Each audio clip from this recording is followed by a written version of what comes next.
আসসালামু আলাইকুম সবাইকে। আশা করি সবাই অনেক অনেক ভালো আছো। তোমাদের আমাদের সিইউ এ ইউনিট ক্র্যাশ কোর্সের মধ্যে কেমিস্ট্রি সেকেন্ড পেপারে জৈব রসায়ন যে ক্লাসটা আছে সেটাতে অনেক অনেক স্বাগতম। আমরা আসলে আজকে এখানে জৈব রসায়নে শুধু না, এটার সাথে আরেকটা ক্লাস কমপ্লিট করব, মানে দুইটা চ্যাপ্টারকে। একটা হচ্ছে জৈব রসায়ন আর একটা হচ্ছে তড়িৎ রসায়ন। রেশিওটা আসলে তুমি নিজেই বুঝতে পারতেছো জৈব রসায়ন থেকেই বেশি হবে, কজ আমরা আমাদের কোশ্চেন ব্যাংক অ্যানালাইসিস করেও দেখলাম সর্বোচ্চ পরিমাণ রসায়নের মধ্যে নর্মালি তো আসার কথা আছেই সর্বোচ্চ পরিমাণ কোশ্চেন, এবং সেটার ব্যত্যয় ঘটে না, আসলে সেটাই ঘটে। সর্বোচ্চ সংখ্যক কোশ্চেন আসে হচ্ছে জৈব রসায়ন থেকে, জৈব রসায়নের পার্টটা থেকে। সো এই পার্টটা যেটা আমরা পড়বো একটু ভালো করে আসলে আমাদেরকে কমপ্লিট করতে হবে জৈব রসায়নের পার্টটা। সো তাহলে চলো আমরা প্রথমে জৈব রসায়নের অংশটা কমপ্লিট করবো এই ক্লাসে, তারপরে চলে যাবো হচ্ছে আমাদের তড়িৎ রসায়নের মধ্যে। ঠিক আছে, চলো আমরা শুরু করি। প্রথমে আমাদের প্রথম টাইপ দিয়ে আমরা শুরু করব।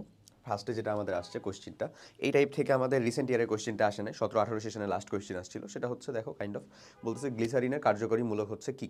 জৈব রসায়নের এসব কিন্তু খুবই প্রাথমিক কথা, মানে এখানে ধরো যে যৌগগুলো আসবে বা যৌগ রিলেটেড যে কথাবার্তাগুলো আসবে সেগুলো হচ্ছে একেবারে শুরুর দিকে, মানে বেসিক কনসেপ্টের শুরুর সময় যা যা আমাদের দরকার ছিল কাইন্ড অফ তাই। সো গ্লিসারিন যে জিনিসটা, এটা সম্পর্কে একটুখানি আমি ইনফরমেশন দিই। গ্লিসারিন হচ্ছে কাইন্ড অফ এরকম CH2 CH2 তিনটা OH, ঠিক আছে। একটা হচ্ছে এটা kind of try hydroxyl alcohol, যেটা এই সংকেতটাই হচ্ছে গ্লিসারিন। আমি একটু লেখাটা দেখি ভাই, লেখাটা তোমাদের এখানে ঠিকঠাক মতন হচ্ছে কিনা। হ্যাঁ, গুড, ওকে। সো এটাই হচ্ছে সেই আমাদের গ্লিসারিন। ইভেন এর সাথে যদি আমি ডাবল করে দিই জিনিসটাকে, তাহলে কিন্তু হয়ে যায় হচ্ছে আরেকজন পাবলিক, সে হচ্ছে সরবিটল, বুঝছো? মানে কাইন্ড অফ CH2, হ্যাঁ, CH,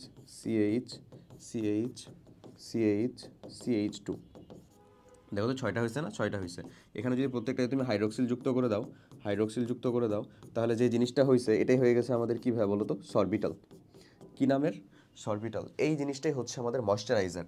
এটা কি হিসেবে ইউজ হয়? ময়শ্চারাইজার হিসেবে। খুব গুরুত্বপূর্ণ একটা কোয়েশ্চেন, যদিও এখানকার না, মেইনলি এটা আমাদের অর্থনৈতিক রসায়নের কোয়েশ্চেন হয়ে গেল, বাট যাই হোক, জানতে হবে আমাদের ইনফরমেশনগুলো। সো গ্লিসারিনের জন্য তাহলে বলো তো আমাদের ফাংশনাল গ্রুপটা কি? হাইড্রোক্সিল। সো আমাদের সঠিক উত্তরটা এ। সহজ জিনিস, আশা করি পারবা। নিম্নের কোন যৌগটি হাইড্রোকার্বন নয়, মানে যৌগটা হাইড্রোকার্বন না? হাইড্রোকার্বন হওয়ার কিছু স্পেসিফিক শর্ত আছে। কার্বন আর হাইড্রোজেন থাকলেই হবে ব্যাপারটা এরকম না। হাইড্রোজেন নাই, হাইড্রোকার্বন এরকম আছে, আছে না ভাইয়া?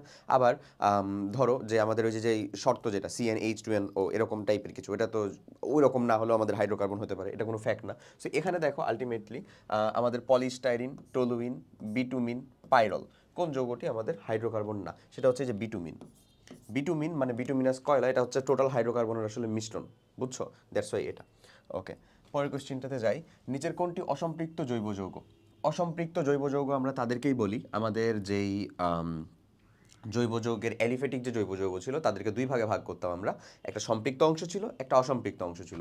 সম্পৃক্ত অংশটা হচ্ছে যে যখন আমার কার্বন তার মানে কার্বন আরেকটা কার্বনের সাথে যদি যুক্ত থাকে, সেটা যদি একক বন্ধনের মাধ্যমে যুক্ত থাকে, মানে একটা সিঙ্গেল বন্ড থাকবে, এবং সিঙ্গেল বন্ডটা মানে কি? সিগমা বন্ড, ঠিক আছে।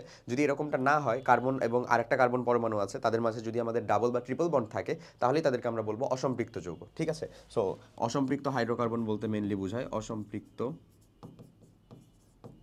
হাইড্রোকার্বন। অসম্পৃক্ত হাইড্রোকার্বনটা মেনলি কী ভাবে বলো তো? অসম্পৃক্ত হাইড্রোকার্বন হচ্ছে কার্বন কার্বন ডাবল বন্ড বা কার্বন কার্বন ট্রিপল বন্ড, এমন। এটাই তো আমাদের অসম্পৃক্ত হাইড্রোকার্বন, তাই না? বুঝছো আশা করি, প্রবলেম নেই। ওকে, সো এই, আচ্ছা, এরপরে তারপরে তো আমাদের অসম্পৃক্ত হাইড্রোকার্বন ডাবল আর ট্রিপল বন্ড। সো দেখো তো ইথেন, ইথেন মানে কি? আমাদের C2H6, আসলে সবগুলাই তো সিঙ্গেল বন্ড। ইথানল, এখানেও তো সবগুলো single bond. Propane, acetylene, acetylene কোনটা আসলে? অ্যাসিটিলিন বা ইথাইন, মানে অ্যাসিটিলিন বা ইথাইন যে গ্যাসটা, সেটাতে একই, সেটা হচ্ছে CH carbon carbon triple bond, CH মানে আমাদের দুই কার্বনযুক্ত একটা অ্যালকাইন, বা আমাদের প্রথম অ্যালকাইন সদস্য, এইটাই। সো আমাদের সঠিক উত্তরটা কোনটা হবে? অবভিয়াসলি এটা। তার মানে রাইট অ্যান্সারটা হচ্ছে আমাদের ডি। ওকে, পরেরটা, কোন জৈব যৌগটি সম্পৃক্ত? এগেন সম্পৃক্ত কোনটা? এবার দেখো এখানে আমার এখানেও ডাবল বন্ড আছে না ভাইয়া? সিঙ্গেল বন্ড, ডাবল বন্ড, যদিও এটা অসম্পৃক্ত, বাট এটা নর্মাল অসম্পৃক্ত না, আবার এটাকে বলা হয় বিশেষ ধরনের অসম্পৃক্ততা। সো যাই হোক, বাট স্টিল তো অসম্পৃক্ততা। আচ্ছা, ইথানল, এখানেও তো সবগুলা সিঙ্গেল বন্ডই, CH3 CH2 OH, দেখো তো ভাই সবগুলো সিঙ্গেল বন্ড না? তার মানে সিঙ্গেল বন্ড থাকলেই তো সেটা হচ্ছে আমাদের সম্পৃক্ত, এটাই তো সম্পৃক্ত। ইথিলিন, ইথিলিন মানে কোনটা? CH ডাবল বন্ড CH, এই যে 2, এই যে CH2 আসলে, সো CH2 এমন। আচ্ছা অ্যাসিটিলিন, এটা তো করলামই, CH ট্রিপল বন্ড CH, তাহলে বলো কোনটা হবে আমাদের সঠিক উত্তর? এ, ইথানল। এখন এই যে একটা গ্রুপ এখানে বলতেছে যৌগের কার্যকরী মূলকের নাম কি, এটা 19-20 আসা, রিসেন্ট ইয়ারেই বলতে পারো তুমি।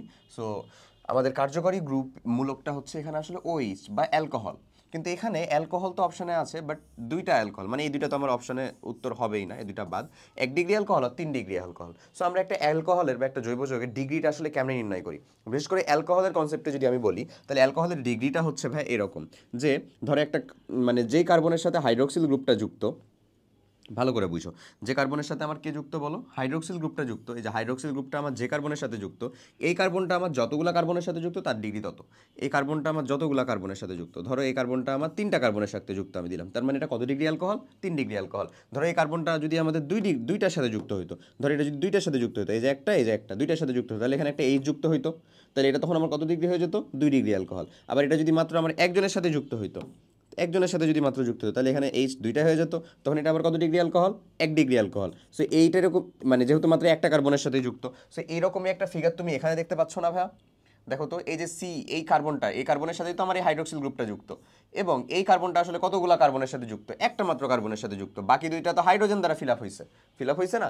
আর মানে কি, মিথাইল গ্রুপই হওয়া লাগবে এমন না, মিথাইল, ইথাইল, প্রোপাইল, যে কোনো একটা কেমন গ্রুপ? অ্যালকাইল গ্রুপ থাকবে সেখানে, ঠিক আছে? সো যে কোনো অ্যালকাইল গ্রুপই থাকুক না কেন, তুমি একটু ভালো করে দেখলেই বুঝতে পারবা যে অলরেডি হাইড্রোক্সিলের সাথে হাইড্রোজেনের, মানে হাইড্রোক্সি কার্বনের অলরেডি একটা হাত বা একটা যোজনী পূর্ণ হয়ে গেছে, তাহলে বাকি দুইটা যোজনী দুইটা হাইড্রোজেনের সাথে যুক্ত হয়েছে, বাকি থাকতেছে কয়টা? একটা। ওই একটা তো অবশ্যই এই কার্বনের সাথে যুক্ত, তার মানে এটা 1 ডিগ্রি অ্যালকোহল। সহজ জিনিস কিন্তু, আশা করি তোমরা পারবাও। আমি জাস্ট ভালো করে একটা রিক্যাপ করিয়ে দিচ্ছি। ওকে, পরেরটা, অ্যালকিনের সাধারণ সংকেতের ফর্মুলা কি? দেখো, আমি একটা জিনিস দেখাই, এই সাধারণ সংকেত আহামরি কিচ্ছু না, এটাকে বানানোই যায় আসলে। তুমি নিজে যদি কয়েকটা সদস্য পরপর জানো তাহলে তুমি বানাতে পারবা। আমি তোমাকে এটা এখানে এজন্য দেখাচ্ছি কারণ CnH2n + 2, এটা কার সংকেত বলো তো ভাইয়া? অ্যালকেন। CnH2n, এটা হচ্ছে অ্যালকিন, CnH2n। আচ্ছা, তারপরে CnH2n-2, এটা কে বলো তো? অ্যালকাইন। এগুলো লেখার একটু কারণ আছে, খালি একটু অপেক্ষা করো, কারণটা আমি বুঝাচ্ছি। অ্যালকাইন, এটাকে অ্যালকিন। এটাকে ভাইয়া বলো তো? অ্যালকেন। কোথাও যদি দেখো যে অক্সিজেন আছে এবার তার সাথে, মানে এগুলো তো কার্বন আর হাইড্রোজেন, তার মানে অ্যালকোহল, ইথার, অ্যাস্টার, হ্যান এগুলো তো কিচ্ছু হবে না, বুঝতেছি আমরা, বা অ্যাসিড, কিচ্ছু হবে না। ওকে, বুঝতেছি। ওকে, ঠিক আছে। ধরো অক্সিজেন আছে, সো অক্সিজেন থাকলে এই সংকেতটা নির্ণয় করার ক্ষেত্রে একটু আমাদের মানে বেগ পেতে হবে না? ওই বেগ যেন পেতে না হয় সেজন্য আমরা যে জিনিসটা করব, অ্যালকোহলের যেটা সংকেত, বুঝছো ভাইয়া? খুবই সহজ। অ্যালকোহলের সাধারণ সংকেত আমি বের করতেছি। দেখো, অ্যালকোহলের সাধারণ সংকেত হচ্ছে কিচ্ছু না, মানে OH গ্রুপটা দেয়া থাকলে তো খুবই ভালো, বাট নর্মালি তোমাকে দিয়ে রাখবে না, কারণ OH দেখলেই তো তুমি বুঝে যাবে এটা অ্যালকোহল, তাই না? সো ওরা OH না দিয়ে কি করবে, মানে কেমন করবে, ডিরেক্ট ও দিয়েই রাখবে, যেন তুমি একটু কনফিউশনে থাকো, কারণ একটা ও তো আমার অ্যালকোহলেও আছে, ইথারেও আছে। অ্যালকোহল থাকলে ইথার হয় যদিও, সেটা পরে যাচ্ছি আর কি। অ্যালকোহলেও আছে, ইথারেও আছে, আমাদের কি বলে, অ্যালডিহাইড, কিটোন, সব জায়গাতেই তো একটা করে অক্সিজেন আছে, তাহলে তুমি কেমনে বুঝবা কোনটা? যদি তুমি দেখো কখনো একটা অ্যালকেনের সংকেতের সাথে একটা অক্সিজেনকে জোর করে ঢুকানো আছে, যেমন CnH2n+2, এর সাথে যদি আমি একটা জোর করে অক্সিজেন ঢুকিয়ে দিই, তাহলে এটাই হয়ে যায় আমার অ্যালকোহলের সাধারণ সংকেত। ঠিক আছে, আমি তোমাকে একটা লিখে দেখাই। সাপোজ C3H8O, এটুকু কি আমাদের বলো তো? এই পার্টটুকু অ্যালকেন না? অ্যালকেনের সাথে একটা অক্সিজেন ঢুকানো আছে, এটাকে আমরা এমনও লিখতে পারি, C3H7OH। এরকমভাবে লিখলে তুমি তো আরামসে বুঝে যাবা যে এটাই হচ্ছে আমার অ্যালকোহলই হবে, বাট ওরকমভাবে না লিখে এটাকে এমনি লেখা থাকবে, সো এটা এমন, ঠিক আছে? তো অ্যালকোহলের সাধারণ সংকেত হচ্ছে এরকম। আবার যদি এরকম ঘটে যে একটা যদি অ্যালকোহল এবং এখানে যদি কার্বন সংখ্যাটা 2 বা তার বেশি হয়, এনের ভ্যালু 2 বা তার বেশি হলে এটারই একটা কি থাকে? ইথার থাকে। যদি সেটা সমানুর পড়া আসলে আমি এখানে তোমাকে বলে দিচ্ছি যেন তোমার হোপসো খুব একটা বেশি প্রবলেম না হয়। সো কি বললাম, যে এনের ভ্যালু যদি greater than or equals to 2 হয় তবে ইথারও হয়।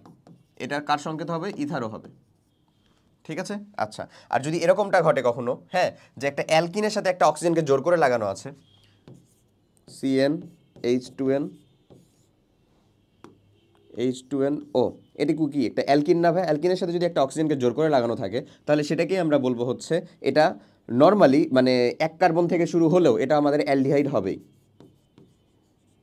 অ্যালডিহাইড, ঠিক আছে?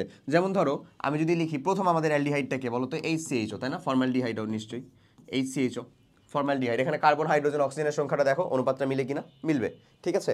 ঠিক সেরকমভাবে যদি তুমি এরকম করো, দ্বিতীয় অ্যালডিহাইডটা CH3CHO,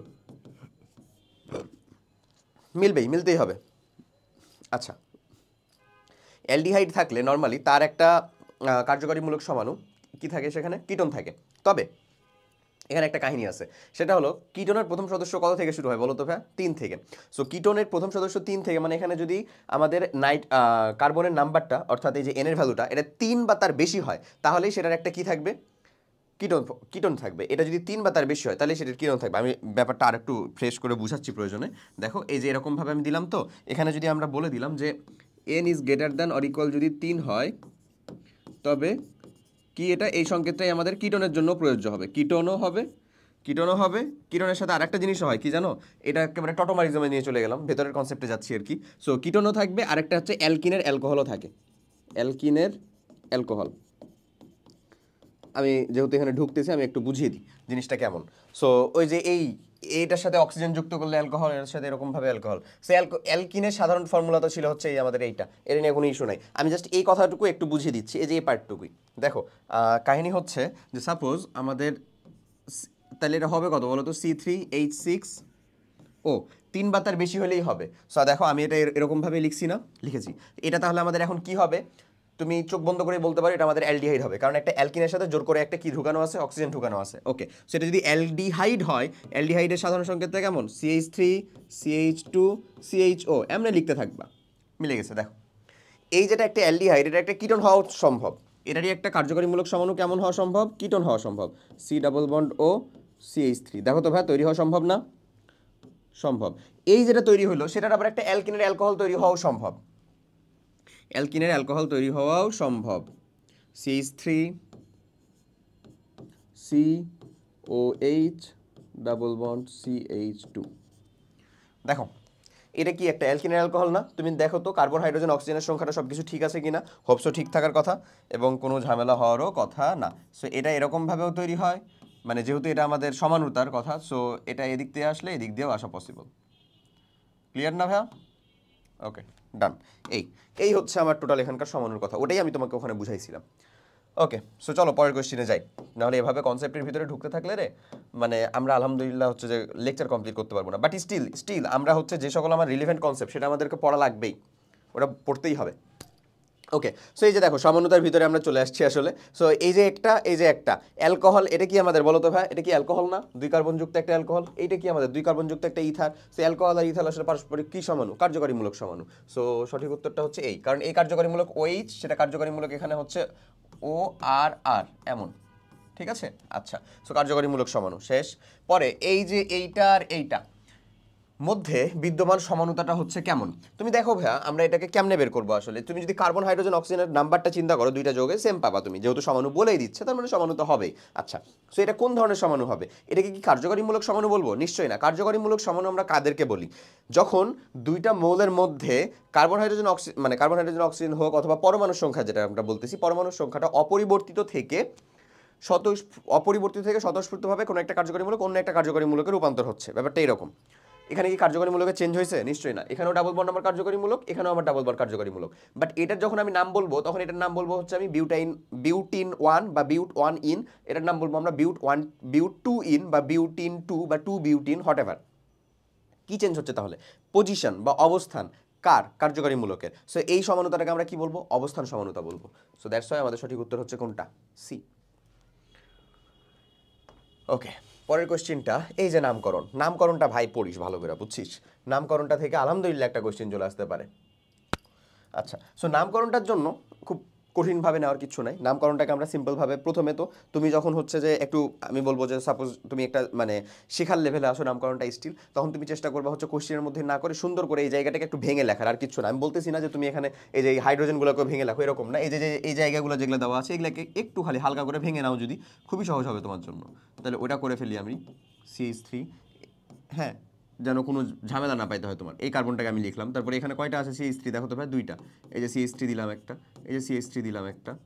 ওকে, তারপরে এখানে কে আছে দেখো তো, CH2CH3 এখন আমি যেদিক দিয়ে যাই এমন দিক দিয়ে যাওয়ার চেষ্টা করবো যেদিক থেকে আমি সর্বোচ্চ সংখ্যক কাকে পাবো, কার্বনকে মানে ইনক্লুড করতে পারবো। সো আমি যাওয়ার টার্গেট নিব হচ্ছে কোন দিক দিয়ে দেখো তো ভাইয়া, আমি যদি এদিক দিয়ে টার্গেট নিই 1 2 3 4 5, আমি কি এর থেকে বেশি পাবো কোথাও? একই একই পাঁচটায় বেশি বোধহয় কোন দিক দিয়ে পাওয়া যাবে না। Very good. এখন আমি এদিক থেকে যাব নাকি এদিক থেকে যাব? দেখো তো আমি যদি এদিক থেকে যাই তাহলে আমি পাই হচ্ছে আমাদের যে শাখা শিকলগুলো, এটা একটা এটা একটা এটা একটা, পাই হচ্ছে কত 2 3 3 এই নাম্বারে। বাট আমি যদি এদিক থেকে আসতাম 1 2, তারপরে হচ্ছে হচ্ছে ধরো 3, এটা হচ্ছে 4, এটা হচ্ছে 5, তাহলে পাইতাম আবার হচ্ছে 3 3 কত 4 এখানে। সো আমাদের কাছে সব থেকে মানে ছোট জায়গা কোনটা? নিশ্চয়ই এদিকটা। তার মানে কাছে হচ্ছে এদিক থেকে আসলে তিনটাকে যোগ করে দেখো কোথায় যোগফল কম পাবা, নিশ্চয়ই উপরে। সো কাছের নিশ্চয়ই নাম্বারটা হচ্ছে ওইটা। সো আমরা ওই দিক থেকেই ফলো করবো। আমরা কোনটাকে ফলো করতে চাচ্ছি আসলে তাহলে বলো তো? এইটাকে, হ্যাঁ এইটাকে। সো এটাকে যদি আমরা ফলো করে দিই তাহলে আমাদের যেহেতু নামকরণের প্রথম যে বা বেসিক নিয়ম যেটা, সেটা হচ্ছে প্রথমে প্রিফিক্সগুলোকে লিখতে হবে। সো প্রিফিক্স আসলে কে কে আছে? তিনটাই মিথাইল গ্রুপ প্রিফিক্স আকারে আছে। তিনটা মিথাইল গ্রুপই বা শাখা যে জায়গাগুলো সেগুলা, এবং তাদের পজিশনটা উল্লেখ করতে হবে যেহেতু তিনটাই, এবং সেটাকে আমরা বলবো কত 2 2 3 3 2 3 3। তার মানে এটা কত লিখবো? 2 3 3 হওয়ার জন্য নিশ্চয়ই সেটা ট্রাই 2 3 3 ট্রাই। তারপরে মিথাইল 2 3 3 টাই মিথাইল, 5 কার্বন যুক্ত একটা অ্যালকেন না, 5 কার্বন যুক্ত, দ্যাট মিন্স পেন্টেন। সো এই নাম্বারটা তুমি অপশনে কোথায় দেখতে পাচ্ছ? 2 3 3 ট্রাইমিথাইল পেন্টেন, একেবারে 1 নাম্বারই রে ভাই, সঠিক উত্তর এইটাই। শেষ, পারা যাবে না? ওকে, পরেরটাতে আসি দেখি। নেক্সট যে কোশ্চেনটা বলতেছে এই পাক পদ্ধতিতে এই নামটা করতে হবে। সো দেখো চেহারা দেখে আসলে চিন্তা করার কিচ্ছু নাই, ও মাই গড কি আসছে এটা, এমন কিচ্ছু না। তুমি চেহারাটাকে একটু ভাঙার ট্রাই করো। এখানে আসলে বোঝাচ্ছে CH3 তিনটা, এই CH3 তিনটা কোন কার্বনের সাথে যুক্ত? এই যে এখানে একটা কার্বন, আর এটা কি আসলে ক্লোরিন। সো প্যারানার কি আছে? চারটাই তো আমাদের, একটা কার্বনের তো চারটাই কি থাকে, যোজনী থাকে। তাহলে এই যে CH3 তুমি তিনটা তিন দিকে দাও না কেন? CH3 দিলাম, CH3 দিলাম, এই যে দেখো সিএলটা এখানে দিলাম, এই যে নিচে আর একটা CH3 দিয়ে দিলাম, বাস শেষ। এবার তুমি সর্বোচ্চ সংখ্যক কার্বনকে ইনক্লুড করতে পারবা এরকম একটা শিকল খুঁজো খালি। সর্বোচ্চ সংখ্যক কার্বনকে ইনক্লুড করতে পারি কেমনে? এদিক দিয়ে কি পারবো? নিশ্চয়ই না, হয় এদিক দিয়ে করতে হবে, নাহলে উপর দিক দিয়ে করতে হবে, যেমনি ইচ্ছা করো, সমস্যা নাই। সো আমরা এটার জন্য আর একটু ভালোভাবে তোমাকে যদি লিখে বোঝাতে চাইতাম, তো আমি কি এটাকে এরকম লিখতে পারতাম না ভাই? এদিকে CH3 দিয়ে দিলাম, এদিকে Cl দিয়ে দিতাম। সো আমি যদি এইটাকে সর্বোচ্চ সংখ্যক কার্বন কাউন্ট করি, মানে 3 কার্বন যুক্ত কাউন্ট করি, 1 2 3 ধরো। সো আমি 1 2 3 এদিক থেকে নিই, 1 2 3 এদিক থেকে নিই, এই দুইটাই আমার শাখা শিকল হিসেবে থাকে এবং সেটা 2 নাম্বার কার্বনেই থাকে। সো আমার ঝামেলা পাওয়ার কিচ্ছু নাই। বাট এখানে একটা কাহিনী হচ্ছে যে এটা চেষ্টা করবা আসলে, নর্মালি এতটা প্যাঁচ দিয়ে থাকবে না। চেষ্টা করবা যে তুমি দেখো তুমি 2 নাম্বারে ক্লোরিনকেও পাচ্ছ, 2 নাম্বারে মিথাইল গ্রুপকেও পাচ্ছ, কাকে আগে লিখবা? 2 ক্লোরো আর 2 মিথাইল, তাকেই লিখবা আগে, যে অ্যালফাবেটিক্যাল অর্ডারে আগে। লাইক হচ্ছে ক্লোরোর সিটা আগে হয় আমার নিশ্চয়ই মিথাইলের এম এর থেকে। সো আমি প্রথমে লিখবো হচ্ছে কি তাহলে 2 ক্লোরো, কি লিখতে পারি ভাই বলো? 2 ক্লোরো,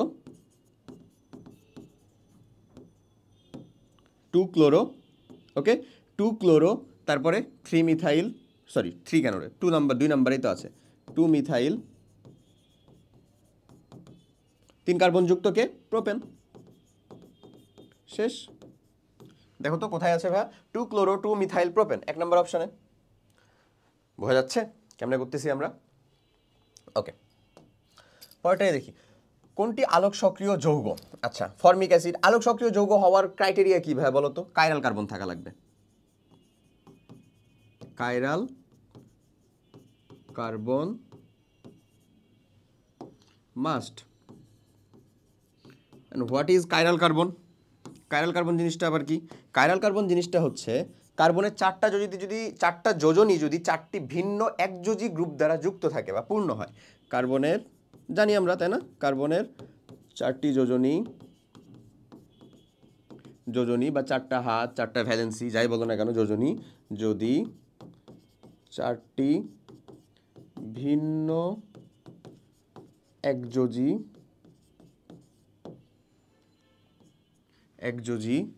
মূলক দ্বারা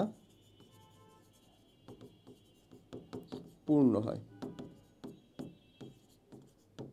তাহলে সেটা হয়ে যায় আমাদের কি? কার্বনের 4টি ভিন্ন, মানে 4টা যোজনী যদি 4টি ভিন্ন একযোজী, হ্যাঁ, মূলক দ্বারা পূর্ণ হয়, সেটাকে আমরা বলবো হচ্ছে আমাদের আলোক সক্রিয় যৌগ বা কাইরাল কার্বন থাকলে যৌগটা আলোক সক্রিয় হয়। সো ফর্মিক অ্যাসিডে এটা পসিবল না, কারণ এটা হচ্ছে HCOOH। তো এই কার্বন যেটা, এই কার্বনের কি চারটা যোজনী মানে হচ্ছে ফিল আপ চারটা ভিন্ন না, এই যে এটাই তো হচ্ছে দুইটা যোজনী একাই খেয়ে নিবে একটা অক্সিজেন। সো এটা বাদ। Lactic acid, yes D lactic acid and lactic acid আমরা জানি একটা +2.4 ডিগ্রি রোটেশন দেয়, একটা -2.4 ডিগ্রি রোটেশন দেয়, এবং ল্যাকটিক অ্যাসিডের সংকেতটা কেমন এইরকম ভাইয়া, CH3, এই যে OH, এই যে H, এবং এখানে হচ্ছে COOH। So COOH। সো এই যেই কার্বনটা, এই যেই কার্বনটা সেটা কি আমাদের হচ্ছে, দেখো তো কাইরাল কার্বন হচ্ছে না, কাইরাল কার্বন হচ্ছে, তাহলে তো সঠিক উত্তর আমরা পেয়েই গেলাম। এখন তোমরা অনেকে বলতে পারো যে ভাই টার্টারিক অ্যাসিডও তো আমাদের কি হয়, আলোক সক্রিয় যৌগ হয়। হ্যাঁ সত্য, আসলে টার্টারিক অ্যাসিডও আলোক সক্রিয় যৌগ হওয়া উচিত ছিল, বাট এটাকে মেসোযৌগ বলা হয়। এই টার্টারিক অ্যাসিডের নাম কি বলতেছি বলো, মেসোযৌগ। এই সকল যে টার্মগুলো ব্যবহার করতেছি, যারা অলরেডি পড়ে আসছো ভালো করে জৈব রসায়নটা, আশা করি তাদের কাছে রিভিশনও হয়ে যাবে। আর যারা পড়ে না একটু, তাদেরকে আমি কাইন্ডলি বলবো অ্যাটলিস্ট পরীক্ষাটা কমপ্লিট করার জন্য যেগুলো বলতেছি বা যেগুলো বুঝাইতেছি কাইন্ডলি নোট ডাউন করে নিতে পারো, অথবা খুব ভালো মতন মনে রাখার চেষ্টা করতে পারো। সো মেসোযৌগ কেন বলতেছি মেসোযৌগ জানো, কারণ এর একটা প্রতিসম তল থাকে, উপরেও সেম এবং নিচেও সেম। এই প্রতিসম তল বরাবর ভাগ করলে উপরের স্ট্রাকচারও সেম, নিচের স্ট্রাকচারও সেম। আমি তোমাকে দেখাই দিই, COH, COOH, COH, COOH, H। এই যে প্রতিসম তলের কথা যেটা আমি বললাম, এই প্রতিসম তল আসলে কোনটা ভাই বলো তো, এই যে এটাই হচ্ছে আমার সেই প্রতিসম তল। সেই প্রতিসম তলের উপর এবং নিচ বরাবর সেই একে অপরকে আসলে কি করে দিতে পারে, নিউট্রাল করে দিতে পারে। এইটা যে দিকে রোটেশন হয় এটা তার এক্স্যাক্ট বিপরীত দিকে রোটেশন হয়, অ্যান্ড দ্যাটস ওয়াই এটা আসলে আলোক সক্রিয় হয় না, আলোক নিষ্ক্রিয় হয়ে যায়, এবং ও একাই নিজেকেই হচ্ছে যে কি করে দেয়, নিষ্ক্রিয় করে দেয়। সেজন্য এই আমরা যেটা এই যৌগটার কথা বলতেছি কাকে, টার্টারিক অ্যাসিড, এটাকে মেসোযৌগ বলি। মেসোযৌগের কনসেপ্টটা হচ্ছে এমন, এবং সেটা আসলে আলোক সক্রিয় যৌগ না। ওকে, চলো পরের কোশ্চেনে যাই। নেক্সট কোশ্চেনটা বলতেছে কোন যৌগের টটোমারিজম হওয়া সম্ভব। আমি তোমাকে টটোমারিজমের কথা মাত্রই বললাম, ওই যে দেখলা না ভাইয়া, আমাদের অ্যালকিনের অ্যালকোহলে পরিণত হয়ে গেল আমাদের একটা কি থেকে, অ্যালকিনের অ্যালকোহলে যে পরিণত হয়ে গেল আমাদের ওই যে অ্যালডিহাইডের থেকে কিটোন থেকে যে অ্যালকিনের অ্যালকোহলে স্বতঃস্ফূর্তভাবে যে এই তাদের কার্যকরী মূলকের পরিবর্তন হয়, এটাকেই বলা হয় টটোমারিজম। এবং টটোমারিজমের সব থেকে গুরুত্বপূর্ণ এবং ইম্পর্টেন্ট উদাহরণ হচ্ছে ওইখানেই, কোনটা ছিল এটা বলো তো ভাইয়া, ওই যে প্রোপাইন ছিল না, মানে প্রোপাইন আবার বলি, প্রোপানন ছিল না, CH3 C+O CH3 এরকম। এটা আসলে কি ঘটে, এই যে দেখো CH3 C+CH2OH এমন ঘটে। এটা আসলে ঘটেটা হচ্ছে এরকম যে কার্বন তার মানে অক্সিজেন তার তীব্র তড়িৎ ঋণাত্মকতার জন্য একটা বন্ধন নিয়ে নেয় এবং এই হাইড্রোজেনকে তখন সান্ত্বনা স্বরূপ একে দিয়ে দেয়। সো এটা যদি করে তাহলে কিন্তু এই যে এটাই ঘটবে। তো এই পরিবর্তনটাকেই বলি হচ্ছে আমরা টটোমারিজম, এবং টটোমারিজমটা এই টাইপের যৌগের ভিতরেই বেশি হয়, এবং তার ভিতরে আরোই স্পেসিফিক্যালি বললে এই যৌগটার জন্য এর উদাহরণটা খুবই গুরুত্বপূর্ণ। সো প্রোপাননটা কোথায় আছে দেখো তো, প্রোপানন এখানে নাই। বিউটাননে কি হতে পারে না, সেম বিউটাননও হতে পারে, বাট পেন্টাননেও হইতে পারে, পারবে না এমন না, জাস্ট আলফা কার্বনের পাশে এটা থাকলেই হয়েছে। দেখো তো বিউটাননে যদি এটা ঘটে তাহলে এরকম ঘটতে পারে না, CH3 CH2 C+O CH3, এটা কি বিউটানন। এই বিউটাননের এখানেও তো সেম কাজটাই ঘটতে পারে। এই কাজটা থেকে আমরা কি এমন বলতে পারি না তাকে যে CH3 CH2 COH CH2 same, দেখো তো শেষ। সো বিউটাননটা কি আমাদের রাইট অ্যান্সার সি। নিচের কোনটি আলোক সক্রিয় যৌগ খোঁজো তুমি, এবার তুমি দেখো, একটু খুঁজে দেখো তো কোথায় পাই হচ্ছে আমরা এই কাইরাল কার্বনকে, তাহলে তো আমরা আলোক সক্রিয় যৌগ তাকে বলতে পারবো না। আলোক সক্রিয় যৌগ কোনটা আমাদের এখানে, এই এখানে এটা কি আলোক সক্রিয় হবে, নিশ্চয়ই না। এখানে কোনো কার্বন পাবা তুমি যে কার্বনটা আসলে মানে চারটাই ভিন্ন একযোজী গ্রুপ দ্বারা যুক্ত, পাবা না। একে দেখো এ তো হবেই না, কারণ এর সাথে 3টা হাইড্রোজেন যুক্ত। একে দেখো এই তো কার্বন কার্বন ডাবল বন্ডে, মানে ওই দুজনও না, ও বাদ। এখানে দেখো এই কার্বনটা একাই 3জনের সাথে যুক্ত, 3টা মিথাইল গ্রুপের সাথে যুক্ত, এও বাদ। বাট এইখানের এই কার্বনটার দিকে একটু লক্ষ্য রাখা যেতে পারে। এই কার্বনটা একটা দিয়ে CH3 এর সাথে যুক্ত, আর একটা হাইড্রোজেনের সাথে যুক্ত, আর একটা NH2 গ্রুপের সাথে যুক্ত, আর একটা কার সাথে যুক্ত আসলে COOH এর সাথে যুক্ত। সো আমাদের সঠিক উত্তর কোনটা হবে রে ভাই, সি।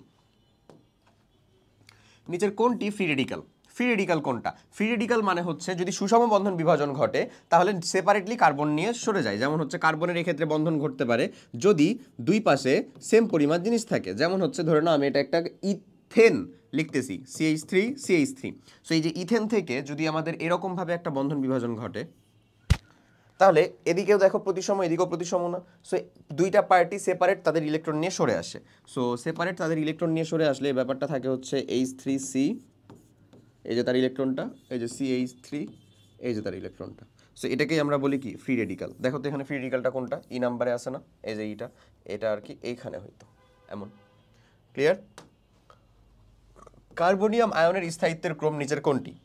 কার্বনিয়াম আয়নের স্থায়িত্বের ক্রম, আমরা কার্বোকাইডনের স্থায়িত্বের ক্রমটা মেইনলি জানি। সো একটা পারলে একটাকে মনে রাখার টেকনিক আমরা বলি বা বুঝি, ওটাকে মনে রাখলে সবগুলোই আসলে বলা যায়। সো দেখো সিম্পলি আমি হচ্ছে যে জিনিসটা একটু দেখাই দিই, এক লাইনে দেখাই দিব, আশা করি বুঝতে পারবা। কার্বোক্যাটায়নেরটা দেখাচ্ছি আমি, হ্যাঁ, তাহলে কার্বনিয়ামেরটা একেবারে এক্স্যাক্ট উল্টো হয় বা হোয়াটএভার তুমি বলতে পারবা আরামসে। আচ্ছা, সো আমি যে কাজটা করব সেটা হচ্ছে আমি একটু এখানে এটা নিয়ে নিই, তাহলে আমার জন্য লিখতে সুবিধা হবে। হ্যাঁ ভাই, তো ধরে নাও আমরা যদি এটাকে এরকমভাবে লিখি, ধরো আমাদের হচ্ছে যে এখানে Cl, আচ্ছা এই যে হাইড্রোজেন, এই যে হচ্ছে আমাদের হাইড্রোজেন আর এমনি লিখলাম হাইড্রোজেন আর এমনি লিখলাম আর এমনি লিখলাম। এবার আমি যে কাজটা করব, এগুলোকে একটু ডুপ্লিকেট বানিয়ে নিব, হ্যাঁ, যেন আমাদের লেখার মানে তোমাদের জন্য একটু সহজে বুঝাতে পারি এবং লেখাটাও একটু সুবিধা হয়। আমি দুইটাই দেখিয়ে দিচ্ছি, ঠিক আছে? সো আমি হচ্ছে যেটা সাদা দিয়ে লিখতেছি ভাই, সেটাই আমাদের আসলে এলিমিনেট হবে, সেটাই হচ্ছে আমাদের কি হবে, এলিমিনেট হবে। ওকে, সো এলিমিনেট হওয়ার কাহিনীটা যদি দেখো, বলো তো কার্বন আর হাইড্রোজেনের মধ্যে কার তড়িৎ ঋণাত্মকতার পরিমাণটা বেশি? কার?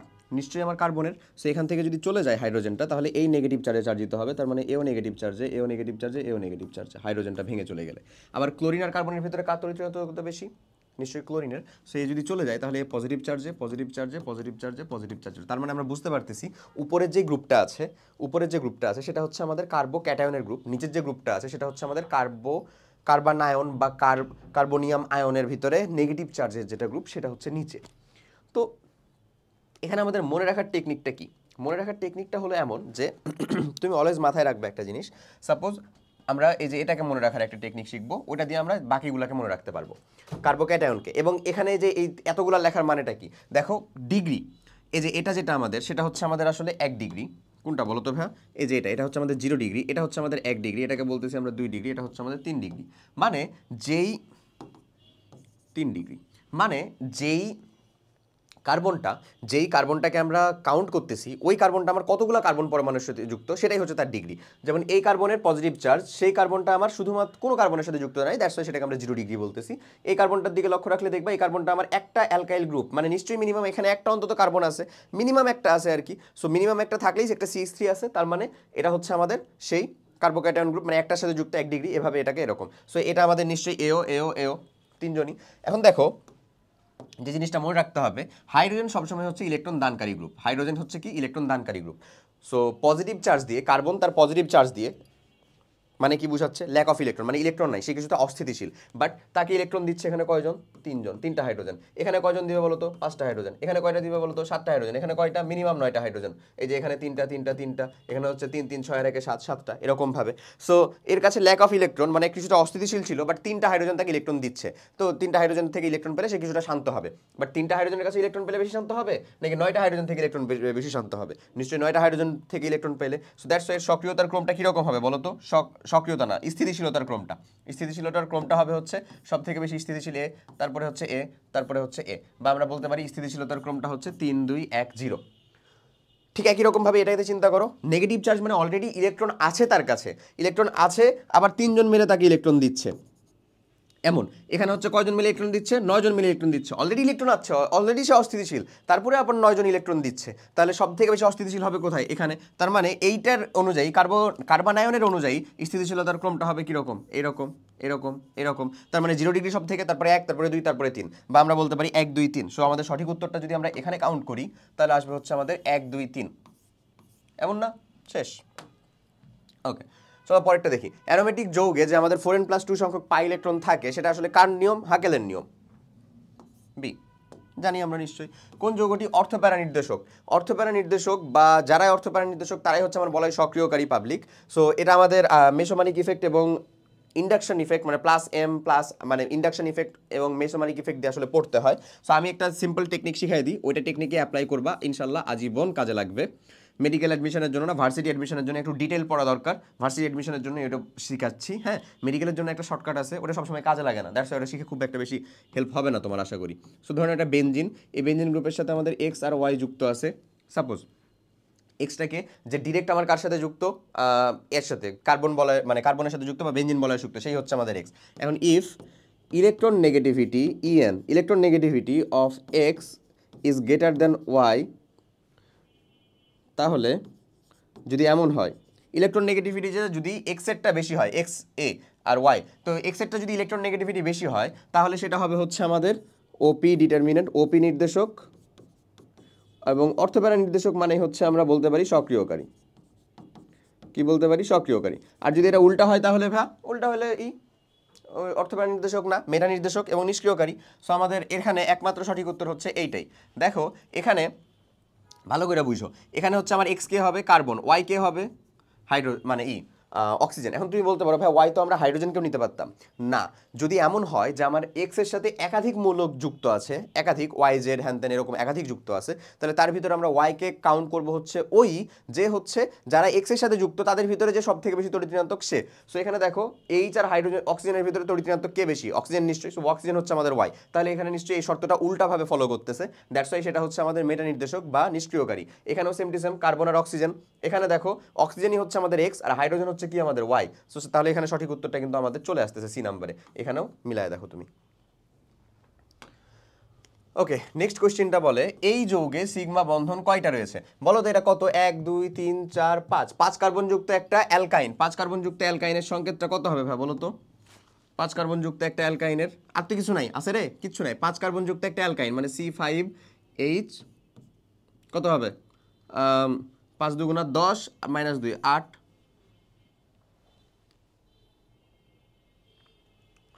H8 এমন না? 5 কার্বন যুক্ত না? 1 2 3 4 5, 5 কার্বন যুক্ত একটা আমাদের হচ্ছে যে এটা 5 কার্বন যুক্ত আমাদের একটা অ্যালকাইন। অ্যালকাইনের সংকেত কি? CnH2n-2। সো 5 কার্বন যুক্ত যদি হয়, ও যদি 5 কার্বন যুক্ত হয়, হাইড্রোজেন কি ঠিক লিখছি না আমরা? এত এত এত এত, তাহলে কয়টা হয়েছে রে? 4 6। কি রে ভুলটা হচ্ছে কোথায়? এই যোগ ভুল লেখা আছে। ও আহা হা হা হা ভাইয়া, এটা তো ভুল হয়ে গেছে একটু। এটা তো এই ফর্মুলাটা এক্স্যাক্ট খাটবে না। কেন ফর্মুলাটা খাটবে না? একটা শর্টকাট অ্যাপ্লাই করার জন্যই ফর্মুলাটা খাটাচ্ছিলাম। বাবারে এখানে তো 3 বন্ধন আছে, এখানে তো একটা ডাবল বন্ড আছে, তাহলে কি আমরা এটাকে কমন সংকেতের আওতায় নিয়ে আসতে পারবো? নিশ্চয়ই না, পারবো না। সো বাদ দাও কমন সংকেত, ব্যাপার না, নো প্রবলেম। ওটা বাদ দিলাম। শর্টকাট আরেকটা আছে আমাদের কাছে, কি নাই? আছে। শর্টকাটটা হচ্ছে এই, যদি যৌগটা আমার অ্যালিফেটিক হয়, অ্যালিফেটিক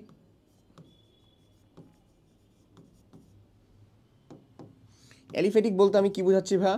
মুক্ত শিকল হয়। এটা কি মুক্ত শিকল নাকি বদ্ধ শিকল বলো তো? মুক্ত শিকল। মুক্ত শিকল যদি হয়, হ্যাঁ, তাহলে সিগমা বন্ধন সংখ্যা অনলি সিগমা বন্ধনের ক্ষেত্রেই খাটবে এটা। সিগমা বন্ধন সংখ্যা তুমি যদি কাউন্ট করো, কাউন্ট করলে হবে না এমন না, কাউন্ট করলেও হবে। সিগমা বন্ধন সংখ্যা শর্টকাট অ্যাপ্লাই করলেও হবে। আমি মানে কাউন্ট করেও করতেছি, শর্টকাট দেখেও করতেছি। সিগমা বন্ধন সংখ্যা হবে হচ্ছে পরমাণু সংখ্যা -1, পরমাণু সংখ্যা -1। সো আমি প্রথমে পরমাণু সংখ্যা থেকে -1 করলে আবার কি চলে আসবে? তারপরে আগে চলে আসো, আমি সিগমা বন্ধন কাউন্ট করি। এই কার্বনের সাথে 3টা হাইড্রোজেন সিগমা বন্ধনে, এই কার্বনের সাথে এটা একটা সিগমা বন্ধন 4টা, এর সাথে এই কার্বনের সাথে এই হাইড্রোজেন একটা 5টা, এগেইন আমাদের এই কার্বনের সাথে এই কার্বন ডাবল বন্ডের ভিতরে একটা সিগমা বন্ধন, কয়টা হলো? 6টা। এটার সাথে হাইড্রোজেন একটা 7টা, এই কার্বনের সাথে এটা একটা 8টা, এটার ভিতরে কয়টা? একটা 9টা, এটার ভিতরে কয়টা? একটা 10টা। তাহলে আমরা পাচ্ছি হচ্ছে, যদি আমরা কাউন্ট করি বা তুমি যদি ভেঙে লিখতা তাহলে পাইতা হচ্ছে 10টা। সঠিক উত্তর 10টাই হবে, সেটাকে আমরা শর্টকাটে অ্যাপ্লাই করে দেখাই তোমাকে। টোটাল পরমাণু কাউন্ট করো কয়টা? কার্বন এক মানে CH3 এর ভিতরে আছে কয়টা? মিশাই দিই আমি, দেখো CH3 এর মধ্যে কয়টা আছে? 4টা। 4 আর 2 6, 6 আর 2 8, 8 আর 3 11। তাহলে আমাদের সঠিক উত্তরটা কি? 11 - 1 হুইচ মিন্স 10। সঠিক উত্তর ডি।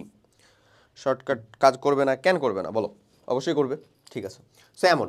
আর যদি এটা অ্যারোমেটিক যৌগ হইতো তাহলে পরমাণু সংখ্যাই হইতো আমার সিগমা বন্ধন সংখ্যা। মাঝে মধ্যে হুটহাট করে হলেও সিগমা বন্ধন আর পাই বন্ধনের কাউন্টটা চলে আসে। পাই বন্ধনের জন্য এরকম কোনো প্রসেসড শর্টকাট নাই। এখানে পাই বন্ধন কয়টা হবে বলো তো ভাইয়া? এখানে আছে হচ্ছে 2টা, 1 2, আর একটা হচ্ছে এখানে, মানে 3টা পাই বন্ধন। আমরা শর্টকাটগুলো শিখি মোটেও হচ্ছে তোমাকে আমি থিওরির সাবস্টিটিউট হিসাবে না, মানে থিওরি তুমি বাদ দাও শর্টকাট শিখো এরকমভাবে মোটেও না। শর্টকাট শেখানো হয় হচ্ছে থিওরি তুমি জানো, শর্টকাটটা অ্যাপ্লাই করে তুমি টাইমটা সেভ করতে পারবা, দ্যাটস ওয়াই। আচ্ছা, পরবর্তীটাতে আসি। দেখো, কোন বিক্রিয়ায় একটি নতুন কার্বন কার্বন বন্ধন তৈরি হয়? কার্বন কার্বন নতুন বন্ধন তৈরি হয় মানে একটা, মানে অলরেডি কার্বনের যৌগ ছিল তার সাথে আবার একটা কার্বনের যৌগ তৈরি হবে। ক্যানিজারো বিক্রিয়া? না, ক্যানিজারো বিক্রিয়াতে ওই অ্যাসিডেরই লবণ এবং মানে ওই অ্যাসিডের একটা লবণ একটা অ্যালকোহল তৈরি হয় না। ক্লিমেনশন বিজারণ বিক্রিয়া? না ভাই, এখানে কার্বনের সাথে হাইড্রোজেনের বন্ধন তৈরি হয়। ফিডেলক্রাফট বিক্রিয়া? এক্স্যাক্টলি, ফিডেলক্রাফট বিক্রিয়া। ফিডেলক্রাফট বিক্রিয়া বলতে কি, ধরে নাও এই যে এমন টাইপের একটা বিক্রিয়া ছিল, এইচ দিলাম আমি, প্লাস হচ্ছে CH3Cl। এই যে দেখো এখানে যদি আমরা LCl3 দেই, এই যে এখানে আমার যে কাজটা ঘটে সেটা হচ্ছে এই টাইপের বিক্রিয়াটা ঘটে, CH3। এই যে দেখো তো এখানে এই কার্বন কার্বন বন্ধনটা তৈরি হলো না? এই যে এই বন্ধনটা কি আমার তৈরি হলো না? এই যে এই কার্বনের সাথে এই কার্বনের একটা বন্ধন। সঠিক উত্তর আমাদের ফিডেলক্রাফট বিক্রিয়া, আর তো যাওয়ার দরকারই নাই। নিচের কোনটি বেনজিন ডায়াজোনিয়াম ক্লোরাইডের সাথে যুত বিক্রিয়া গঠন করে না? মানে বেনজিন ডায়াজোনিয়াম ক্লোরাইডের সাথে যেটা কোনটা বিক্রিয়া করবে না? আচ্ছা, অ্যানিলিন করবে নিশ্চয়ই, কাপলিং বিক্রিয়া দিবে। ফেনল কাপলিং বিক্রিয়া দিবে। বিটা ন্যাপথল সেটাও দিবে। বেনজাইল অ্যালকোহল, এই অ্যালকোহলের সাথেই বিক্রিয়া করার মতন কেউ উপস্থিত নাই। তো সঠিক উত্তর হচ্ছে আমাদের ডি। বাংলাদেশে প্রাপ্ত প্রাকৃতিক গ্যাসের প্রধান উপাদান কি? পড়তে পড়তে বাচ্চাকাল থেকে একেবারেই উঠে গেল, তাই না? মিথেন। ওকে, অলিফেনিক দ্বিবন্ধন বিদ্যমান নিচের কোনটি? অলিফেনিক দ্বিবন্ধন বলতে তুমি মাথায় রাখবে একটা জিনিস, সেটা হচ্ছে আমরা যে অ্যালকেন ছিল যারা তাদেরকে আমরা কি বলতাম ভাইয়া বলো তো? প্যারাফিন বা আসক্তিহীন। প্যারাফিন বা আসক্তিহীন, এটা কাদেরকে বলতাম আমরা? অ্যালকেনকে বলতাম। আর যেগুলা হচ্ছে আমাদের অলিফিনিক কথা বলতেছি আমরা, অলিফিন কাদেরকে বলতে? আসলে অ্যালকিনকে। অ্যালকিনকে বলা হয় হচ্ছে ভাইয়া অলিফিন। অলিফিন মানে কি? তেল সদৃশ। অলিফিন, অলিফিনকে বলা হয় কি বলো? তেল সদৃশ। আচ্ছা, সেই তেল সদৃশটা কে? তেলে আছে নিশ্চয়ই, বলেই তো দিলাম। অলিফিন মানে কি বলো? তেল সদৃশ।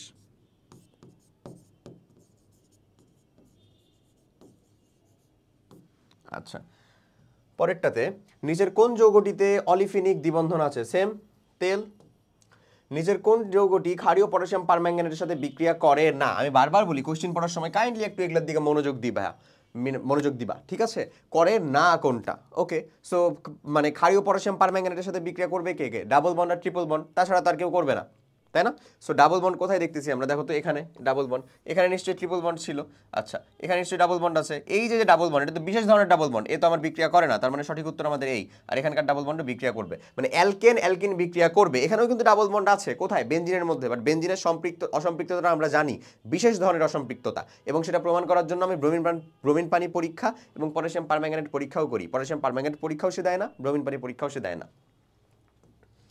তারপরে কি? পটাশিয়াম পারম্যাঙ্গানেট দ্রবণের সাহায্যে নিম্নের কোন যৌগটি শনাক্তকরণ করা যায়? যায়, এবার খুঁজতে হবে যায় কাকে? একে না, কে দিবা আমার? ডাবল বন্ড আর ট্রিপল বন্ড, তাই না? অ্যালকিন বা অ্যালকাইন, এই যে অ্যালকাইন, শেষ, সঠিক উত্তর, আর তো দেখারই দরকার নাই। ওকে, পিভিসি উৎপাদনের কাঁচামাল নিচের কোনটি? PVC, polyvinyl chloride. ভিনাইল ক্লোরাইডের চেহারাটা কেমন জানো ভাইয়া? এই যে এরকম, CH2CHCl। ভিনাইল ক্লোরাইডের চেহারাটা হচ্ছে এরকম। বলতো এটা যদি ভিনাইল ক্লোরাইডের চেহারা হয় তাহলে এটা আমরা পাইলাম আসলে কেমনে?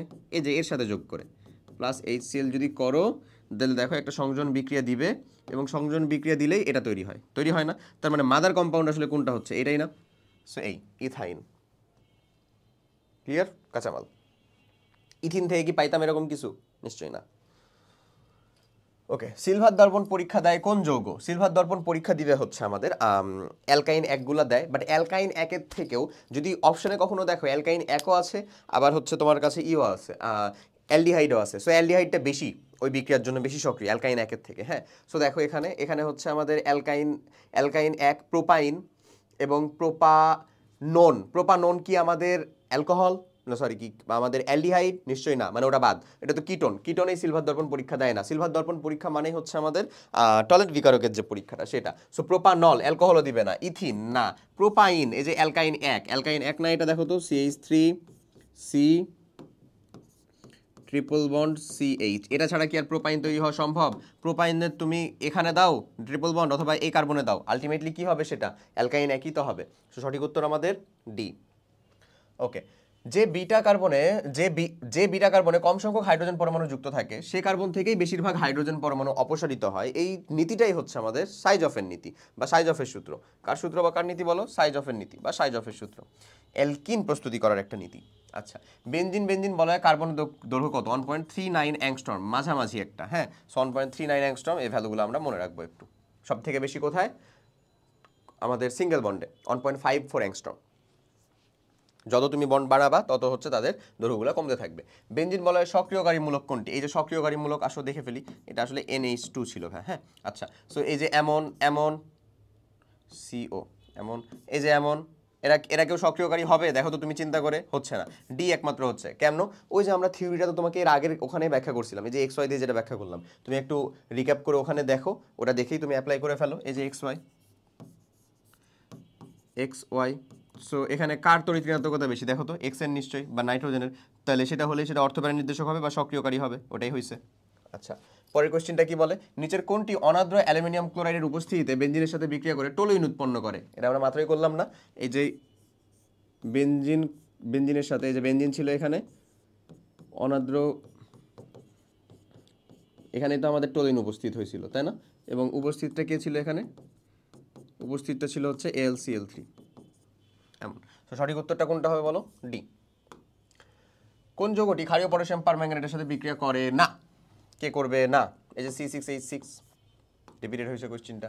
কোনটি বেনজিন বলয়ের সক্রিয়তা হ্রাস করে? বেনজিন বলয়ের সক্রিয়তা সেই হ্রাস করবে যে আমার অর্থপ্রাণ নির্দেশক না, যে আমার মেটা নির্দেশক। চেহারা দেখি আমরা কে কে এখানে প্রত্যেকটাতে দেখো তো ভাই, এখানে X হচ্ছে কে? অক্সিজেন, এখানে হচ্ছে কার্বন, এখানে হচ্ছে হাইড্রোজেন, এখানে হচ্ছে নাইট্রোজেন, এখানে হচ্ছে হাইড্রোজেন। X এর ভ্যালু X। ওয়াই কে? এখানে ওয়াই হচ্ছে এখানে হাইড্রোজেন, মানে এখানে X এরই বেশি, এখানে কে? হাইড্রোজেন, X এরই বেশি, এখানে কে? অক্সিজেন, তার মানে এখানে অক্সিজেনের বেশি। তাহলে সঠিক উত্তর কোনটা আমাদের? বি।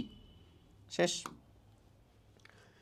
নিচের কোন যৌগ বিক্রিয়ায় কার্বন কার্বন নতুন বন্ধন তৈরি হয়? এটা তো করলাম, আবার রিপ্লাই হয়েছে, দেখো, ফ্রিডেল ক্রাফট।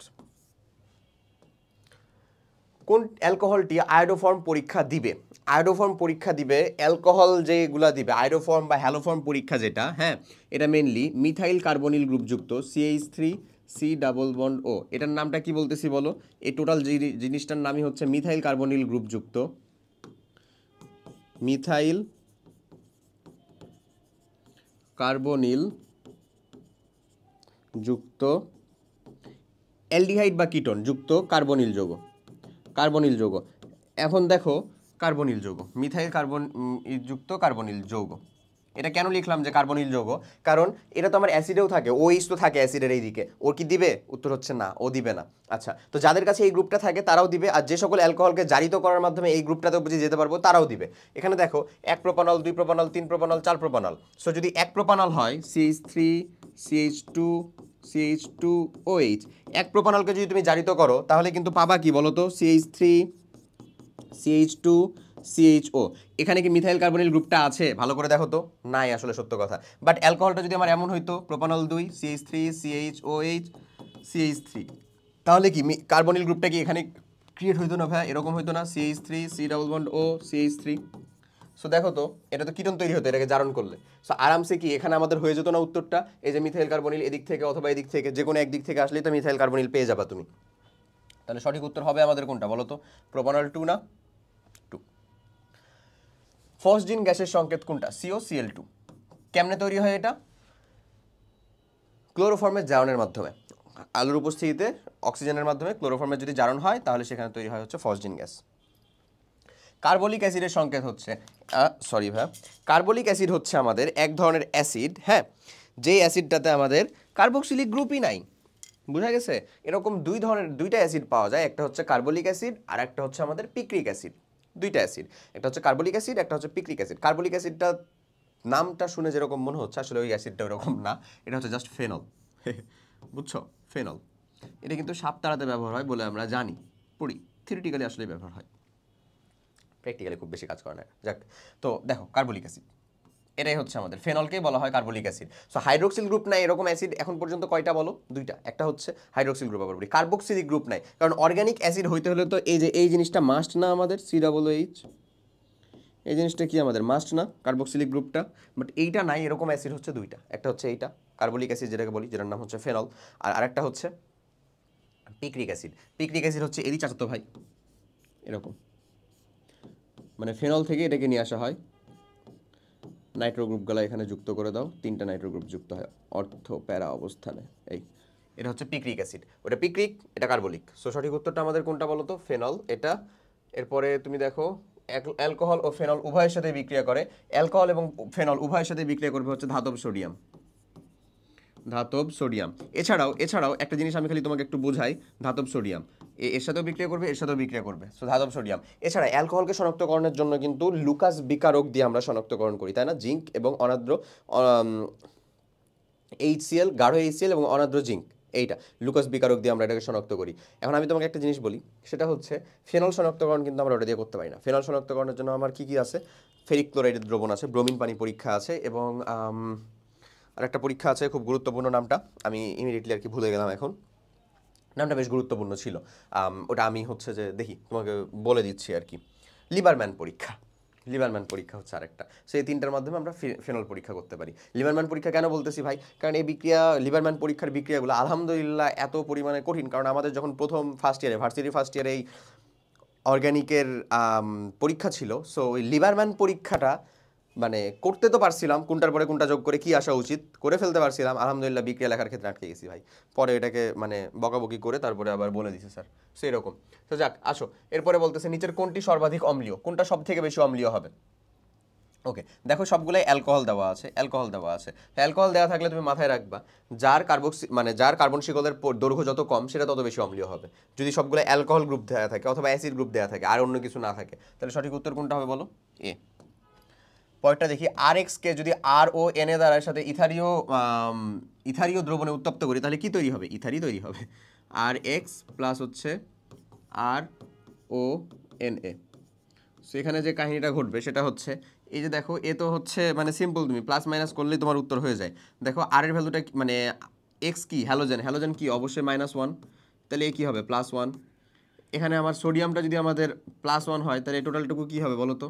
-1। সো প্লাসের সাথে মাইনাস, মাইনাসের সাথে প্লাস, এটুকু করলেই তোমার উত্তর শেষ। তাহলে এটা যদি করে ফেলো তাহলে উত্তরে থাকে কি বলো তো? উত্তরে থাকে হচ্ছে ভাই আমাদের RX ROR প্লাস হচ্ছে NaX, এই জিনিসই থাকে। সো এটা কি থাকলো আসলে? আমাদের ইথার। সঠিক উত্তর কোনটা? D, ether. এবার দেখো নিচের কোন যৌগটি অ্যালডল ঘনীভবন বিক্রিয়া দেয় না? অ্যালডল ঘনীভবন বিক্রিয়া আসলে দিবে না। সো অ্যালডল ঘনীভবন বিক্রিয়ার ক্ষেত্রে আমরা বলি আলফা হাইড্রোজেন মাস্ট। কার জন্য? Must present. অ্যালডল ঘনীভবন যেখানে অ্যালডল তৈরি করবে, অ্যালডিহাইড এবং অ্যালকোহল একসাথে, এটা হচ্ছে আমাদের কি? অ্যালডল। আর ক্যানিজারো যদি আমরা বলি, ক্যানিজারো এটার এক্স্যাক্ট উল্টা। হ্যাঁ, এর উল্টাটা কি? Alpha hydrogen must not present. So be careful, ঠিক আছে? তাহলে আলফা হাইড্রোজেনটা কি? আলফা হাইড্রোজেনটা হচ্ছে আমাদের কার্বনিল গ্রুপটা যেখানে যুক্ত, CHO হোক COই হোক না, কারণ কার্বনিল গ্রুপটা যার সাথে যুক্ত, কার্বনিল গ্রুপের সাথে যে হাইড্রোজেনটা যুক্ত সেটাই হচ্ছে আলফা কার্বন, যে কার্বনটা যুক্ত সেটাই হচ্ছে আলফা কার্বন। ধরো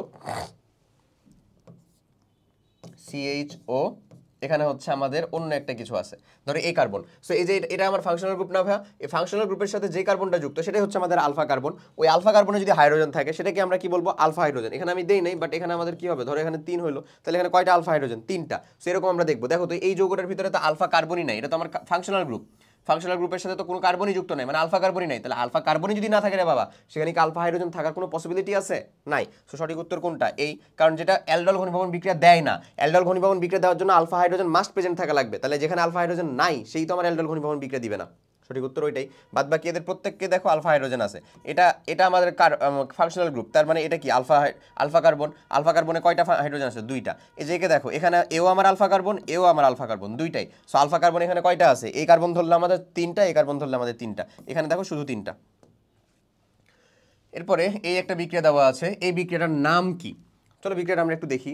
বিক্রিয়াটাতে দেওয়া আছে হচ্ছে একটা, দেখো এই যেটা দেওয়া, এইটা আসলে কোন বিক্রিয়াটা দেওয়া? দেখো তো এরকম না ভাইয়া, C6H5CHO মানে কত? এই যে CHO এমন, আচ্ছা বলো তো এখানে কি আমার আলফা হাইড্রোজেন আছে, মানে এই ফাংশনাল গ্রুপটা আমার এই কার্বনের সাথে যুক্ত না, এই কার্বনের হাইড্রোজেনটাকে রিপ্লেস করেই তো এই গ্রুপটা যুক্ত হয়েছিল। এখানে কি তাহলে আলফা হাইড্রোজেন আছে? নাই। সো আলফা হাইড্রোজেন নাই, ক্ষারীয় উপস্থিতিতে এই বিক্রিয়াটা ঘটতেছে, তাহলে এই আমাদের কোন বিক্রিয়াটা দিবে? আলফা হাইড্রোজেন নাই বাট বিক্রিয়া ঘটতেছে, তার মানে আলফা হাইড্রোজেনের অনুপস্থিতি কোন বিক্রিয়ার জন্য জরুরি? ক্যানিজারোতে। তাহলে সঠিক উত্তর এটা কোনটা হবে বলো তো? ক্যানিজারো বিক্রিয়া। এই যে মাত্র করালাম না এখানে, দেখো আলফা হাইড্রোজেন থাকা লাগবে না, ওই বিক্রিয়াটা হচ্ছে ক্যানিজারো। আলফা হাইড্রোজেন থাকলে ওই বিক্রিয়াটা হচ্ছে কি? অ্যালডল। ওকে, এছাড়াও ক্যানিজারো বিক্রিয়ায় ওই যেটা আছে তার একটা অ্যালকোহল তৈরি হয় এবং তার অ্যাসিডের লবণ তৈরি হয়। আচ্ছা, নিম্নের কোনটি সোডিয়াম হাইড্রোক্সাইড প্লাস আয়োডিনের সাথে বিক্রিয়া করে এত তৈরি করে না? এই যে দেখো করে না বলতেছে, তার মানে এইখানে যে বিক্রিয়াটা, আবার ওখানে যেমন আমরা মানে কার্বনিল গ্রুপের বৈশিষ্ট্যমূলক বিক্রিয়া আসলে হচ্ছে ভাই তিনটা, আমরা তো অলরেডি দুইটা বললাম, অ্যালডল আর ক্যানিজারো। 3 নাম্বারটা হচ্ছে গুরুত্বপূর্ণ বিক্রিয়াটা, এই গুরুত্বপূর্ণ বিক্রিয়াটা হচ্ছে হ্যালোফর্ম। কি নাম বলো? হ্যালোফর্ম। বা এই যে হ্যালোজেন যুক্ত করা হলো না, আয়োডিন যুক্ত করা হলো সেটাকে আয়োডোফর্ম বলা হয়, ক্লোরিন যুক্ত করা হলো ক্লোরোফর্ম, ব্রোমিন যুক্ত হলো ব্রোমোফর্ম, এরকম। আচ্ছা, তো হ্যালোফর্ম, এই যে হ্যালোফর্মের জন্য আমাদের কন্ডিশনটা কি ছিল? ওই যে পড়লাম, মিথাইল কার্বনিল গ্রুপ থাকা লাগবে অথবা কাউকে জারিত করার মাধ্যমেও মিথাইল কার্বনিল গ্রুপ আসা লাগবে। এরকম যৌগ কি? কার্বনিল যৌগ, অন্য যৌগ হলে হবে না। যেমন অ্যাসিডেও তো মিথাইল কার্বনিল গ্রুপ থাকে, বাট ওটা কি দিবে না? কোন যৌগ হইতে হবে? কার্বনিল যৌগ। সো এখানে দেখো, এই যে এখানে মিথাইল কার্বনিল গ্রুপ আছে নাই, বাট এটাকে জারিত করলে, এই যে অ্যালকোহল না, এটাকে জারিত করলে তো কি হবে? CH3CHO হবে, যেটাতে আবার মিথাইল কার্বনিল গ্রুপ আছে। ঠিক আছে, তার মানে ও আমার বিক্রিয়াটা দিবে। আচ্ছা, এটাকে দেখো, এই যে মিথাইল কার্বনিল গ্রুপ থাকার পরেও এটা কি আসলে অ্যাসিড হ্যালাইড? এটা কি আমাদের দেখো তো, এটা কি আমাদের কিটোন গ্রুপ বা হচ্ছে আমাদের ই গ্রুপ, মানে অ্যালডিহাইড গ্রুপ? নিশ্চয়ই না। তার মানে এই তো দিবে না, তার মানে আমাদের যেটা সঠিক উত্তর, আমাদের কাঙ্ক্ষিত উত্তর কোনটা ভাই বলো? বি। এখানে দেখো মিথাইল কার্বনিল আছে, এখানেও মিথাইল কার্বনিল আছে। শেষ। সিলভার দর্পণ পরীক্ষা দেয় কোন যৌগ? সিলভার দর্পণ পরীক্ষা দিবে, ওই যে বললাম, সিলভার দর্পণ পরীক্ষা দেওয়ার ক্ষেত্রে যদি তুমি দেখো অ্যালকাইন একও আছে অপশনে, কিট আবার হচ্ছে যে অ্যালডিহাইড আছে, বেশি যাবে কে? অ্যালডিহাইড। সো দেখো তো, প্রোপানন এটা তো কিটোন, এটা না। প্রোপানল এটা তো অ্যালকোহল, এটা না। প্রোপানেল, এই যে সঠিক উত্তর কোনটা? শেষ। নিচের কোনটি আদ্র বিশ্লেষণে অ্যাসিডিক অ্যাসিড তৈরি হয়? এই যে অ্যাসিডিফিকেশন, CH3, এটা এর সাথে যদি পানি যোগ করো, আদ্র বিশ্লেষণ হয়ে যেটা তৈরি করবে সেটা হচ্ছে CH3COOH, অবশ্যই হাইড্রোজেন প্লাসের উপস্থিতিতে, আর একটা হচ্ছে ভাই NH3। শেষ। তাহলে সঠিক উত্তর কোনটা? এটাই। নিচের কোন অ্যাসিডে কার্বক্সিলিক মূলক নেই? কার্বক্সিলিক মূলক নেই এরকম অ্যাসিডের নাম্বার কয়টা বললাম? দুইটা, একটা হচ্ছে কার্বলিক আর একটা হচ্ছে পিক্রিক। কার্বলিক অ্যাসিড একটা, আর একটা হচ্ছে পিক্রিক অ্যাসিড। পিক্রিক অ্যাসিডের নাইট্রো গ্রুপগুলো থাকে, কার্বলিক অ্যাসিডে শুধু ওইটাই থাকে। তো সঠিক উত্তর তাহলে কোনটা হবে? Picric acid. অ্যামিনের আচরণ কি ধরনের? ক্ষারধর্মী। তাহলে কোন ধরনের? লুইস ক্ষার। লুইস ক্ষার কেন? কারণ ওর কাছে নাইট্রোজেন থাকে, নাইট্রোজেনের কাছে তো লন পেয়ার একজন ইলেকট্রন থাকেই, সে সেই ইলেকট্রনটা দান করে দিতে পারে, সেজন্য। 1 2 degree 3 degree 1 degree 2 degree 3 degree amine শনাক্ত করা হয় কিসের দ্বারা? খুবই গুরুত্বপূর্ণ একটা বিক্রিয়া, এবং এই বিক্রিয়াগুলোও দেখে রেখো যেখানে যেখানে আমাদের রিটেন কোশ্চেন আছে সেখানকার জন্য। এবং এই বিক্রিয়াগুলো আসলে কি কি? এই বিক্রিয়াগুলো হচ্ছে ভাই আমাদের নাইট্রোসো অ্যাসিডের সাথে বিক্রিয়া। 1 ডিগ্রি 2 ডিগ্রি 3 ডিগ্রি অ্যামিনের সাথে nitroso acid, not nitric acid, nitroso অ্যাসিডের সাথে বিক্রিয়া। কোথায় আছে সেটা দেখো তো, এই যে একটা 1 ডিগ্রি অ্যামিন, এর সাথে যখন আমরা মানে ক্লোরোফর্মের বিক্রিয়া করতেছি কি ক্ষারীয় উপস্থিতিতে, তখন একটা কি তৈরি করতেছে? কার্বিল অ্যামিন তৈরি করতেছে। এই কার্বিল অ্যামিনের একটা ঝাঁঝালো গন্ধ আছে, ঝাঁঝালো গন্ধ, আয়োডক্স বামের মতো ঝাঁঝালো গন্ধ। এটা একই সাথে আমাদের ক্লোরোফর্মের বিক্রিয়া, ক্লোরোফর্মের শনাক্তকরণ বিক্রিয়া এবং 1 ডিগ্রি অ্যামিনের শনাক্তকরণ বিক্রিয়া। 1 ডিগ্রি অ্যামিন ছাড়া অন্য কোনো শনাক্তকরণ বিক্রিয়া দিবে না এটা। সো এই পরীক্ষার নাম বুঝছোই তো, যৌগের নাম যেহেতু কার্বিল অ্যামিন, দ্যাটস ওয়াই পরীক্ষার নামও কার্বিল অ্যামিন বিক্রিয়া, এবং সঠিক উত্তর হচ্ছে ডি। ওকে, এমন কিছু বিক্রিয়া আছে যেগুলো খুব গুরুত্বপূর্ণ, যেমন আমাদের যদি কথা বলি গ্লিসারিন, গ্লিসারিনের শনাক্তকরণ বিক্রিয়ার নাম হচ্ছে ভাই আমাদের গ্লিসারিনের শনাক্তকরণ বিক্রিয়ার নাম হচ্ছে আমাদের অ্যাক্রোলিন পরীক্ষা। কি পরীক্ষা বলো? অ্যাক্রোলিন পরীক্ষা, যেটা আমরা পটাশিয়াম বাইসালফারের উপস্থিতিতে করি, অ্যাক্রোলিন পরীক্ষা। ওকে, আবার কিছু বিক্রিয়া আছে HVZ রিঅ্যাকশন, HVZ হেল ভোলার জেলেনিস্কি, আবার স্যান্ডমেয়ার গ্যাডারম্যান, এই যে কিছু বিক্রিয়া আছে না, যে নাম দিয়ে বিজ্ঞানীর নাম অনুযায়ী আমরা বিক্রিয়াগুলো করি, ওগুলো গুরুত্বপূর্ণ। হ্যাঁ, ওগুলো হচ্ছে ডিরেক্ট নাম দিয়েই জৈব যৌগে চলে আসে, জৈব রসায়নের ভিতরে চলে আসে। সো এটা তো বুঝছি আশা করি, এটা হচ্ছে ডি। ওকে, পরেরটা, নিম্নের কোনটি পলিমার নয়? পলিস্টাইরিনের তো নামেই পলিমার। পাইরোগ্যালল এটা তো পলিমার না রে ভাই, এটা একটা যৌগ। তাহলে সঠিক উত্তর কোনটা? ডি। প্রোটিন বা স্টার্চ দুইটাই তো পলিমার। প্রোটিন হচ্ছে আমাদের কার পলিমার বলো তো? অ্যামিনো অ্যাসিডের পলিমার। স্টার্চ হচ্ছে আমাদের হাইড্রোকার্বনের। প্রাকৃতিক রাবার নিচের কোনটি পলিমার? প্রাকৃতিক রাবার নিচের কোনটি পলিমার? মানে আমাদের প্রাকৃতিক রাবার যেটা আছে সেটা আমাদের কোনটির পলিমার? এটা হচ্ছে আমাদের স্টাইরিন 1,3 বিউটাডাইন, আইসোপ্রিন এবং হচ্ছে টেট্রাফ্লোরোইথিলিন। টেট্রাফ্লোরোইথিলিন থেকে আসলে টেফলন তৈরি করা হয়, যেটা দিয়ে ওই যে ইটি তৈরি করা হয়, ওটা আমাদের না। Isoprene 1,3 ডাইইন styrene. সো এরা সঠিক উত্তর হচ্ছে ভাই আমাদের 1,3 ডাইইন। এরপরে চলো আমরা শুরু করব যেই চ্যাপ্টারটা, সেটা হচ্ছে তড়িৎ রসায়ন। আমাদের জৈব রসায়নের অংশটুকু এতটুকুই ছিল, ঠিক আছে। আচ্ছা, এটা কাইন্ডলি, এটা আমার যেটা একটু ঝামেলা লাগতেছে, এটা স্টাইরিন হওয়া উচিত। ওকে, সো এটা জ্ঞানমূলক কোশ্চেন একটা, এটা দেখে রাখতে হবে। হ্যাঁ, এরপরে আসো আমরা তড়িৎ রসায়নটা শুরু করি। তড়িৎ রসায়নের অংশটুকু থেকে আমাদের খুব বেশি পার্ট নাই, বাট স্টিল যেহেতু এটা একটা গুরুত্বপূর্ণ চ্যাপ্টার, সো আমরা এটাকে হচ্ছে যে ভালো মতন একটু পড়ে ফেলবো। হ্যাঁ, আর তড়িৎ রসায়ন থেকে আমাদের ম্যাথামেটিক্যাল বেস জিনিসগুলো একটু বেশি আসার পসিবিলিটিস আছে। সো যেহেতু আমাদের 100 ms এবং তার বিলো ক্যালকুলেটারগুলো আমরা ইউজ করতে পারবো, সো আশা করি প্রবলেম হবে না। ঠিক আছে, ক্যালকুলেটার থাকা মানে কিন্তু আসলে সত্য কথা একটা কি থাকা, আসার জায়গা থাকা বা ভরসার জায়গা থাকা। ওকে, এরপরে আসো দেখি কোনটি তড়িৎ বিশ্লেষ্য নয়। তড়িৎ বিশ্লেষ্য নয় কে? যে আমাদের একটা নর্মালি যদি সমযোজী যৌগ হয় তাহলে সেই হচ্ছে যে পানিতে দ্রবীভূত হয় না, তড়িৎ বিশ্লেষিতও হয় না নর্মালি। তাহলে এখানে দেখো এটা তো তড়িৎ বিশ্লেষ্য, বাট খুব মৃদু তড়িৎ বিশ্লেষ্য। এরা তড়িৎ বিশ্লেষ্য, এটাও হচ্ছে যে সবল। এই যে CCl4, এটা তো একটা তড়িৎ অবিশ্লেষ্য পদার্থ, ক্যালসিয়াম ক্লোরাইড তো তড়িৎ বিশ্লেষ্য। তাহলে সঠিক উত্তর কোনটা আমাদের? CCl4। নিম্নের কোনটি তড়িৎদ্বার জারণ প্রক্রিয়া বুঝায়? জারণ প্রক্রিয়া বুঝায় মানে হচ্ছে ধরো এই যে জিঙ্ক দিয়ে যদি আমি বুঝাই, জিঙ্ক ছিল, দুইটা ইলেকট্রনকে ত্যাগ করলো, দিয়ে কিসে তৈরি হলো? জিঙ্ক 2+ তৈরি হলো। এটাকে আমরা লিখি কিরকম ভাবে? জিঙ্ক থেকে জিঙ্ক 2+, এমনে লিখি, জিঙ্ক থেকে জিঙ্ক 2+, এমনে লিখি, ঠিক আছে। আচ্ছা, সেই যদি হয় তাহলে এটা হবে কিরকম? বি। এই যে এখানে বিক্রিয়াটা দেখো, বা এই যে ইটা দেখো, মেইনলি এটা যেটা আছে আমাদের বলতেছে যে 9650 কুলম বা 9650 কুলম তড়িৎ সিলভার নাইট্রেট দ্রবণে প্রবাহিত করা হলো, ক্যাথোডে কি পরিমাণ সিলভার জমা হবে? ফ্যারাডের 1 নম্বর সূত্র এবং খুবই সহজ। তো সেটা হচ্ছে W ইকুয়ালস টু হচ্ছে আমাদের কি বলতো? ZQ। So W is equals to আমাদের এই ভ্যালুটা যেটা আছে সেটা হচ্ছে M/EF IT।